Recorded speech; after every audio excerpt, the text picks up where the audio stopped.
a lot of people, especially here, feel like you're just a fantastic debater, destroyer of liberals and their arguments. And that's not something I've actually seen a lot in practice. I've seen you out-debate college students. Ooh. So I've seen you out-debate college students, but, you know, they're college students.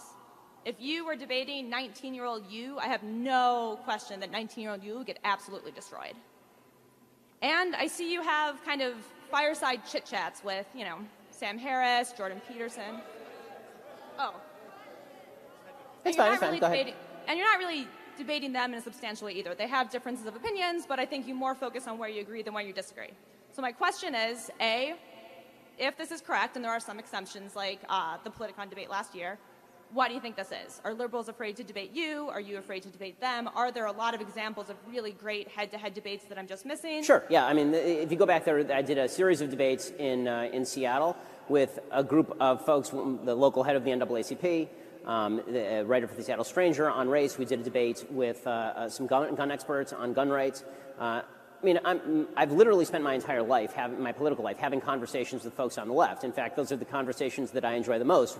As far as why there are all these tapes of me destroying liberals at college campuses, it's because college students apparently have more courage than a lot of professional political pundits who don't actually want to get on a stage. I've invited an inordinate number of folks on the left onto the Sunday special, specifically because I actually prefer, as opposed to the debate format, the discussion format, because it allows you to get a little bit deeper. Right? Debate formats themselves are built for how do you destroy the other side, how do you undermine a point, right? And that's fun. I don't think it's necessarily the most productive conversation. And as you see, like when somebody gets up and they ask about nationalized healthcare, I'm happy to have a conversation back and forth in a substantive way about healthcare, looking at the different priorities and how they reflect.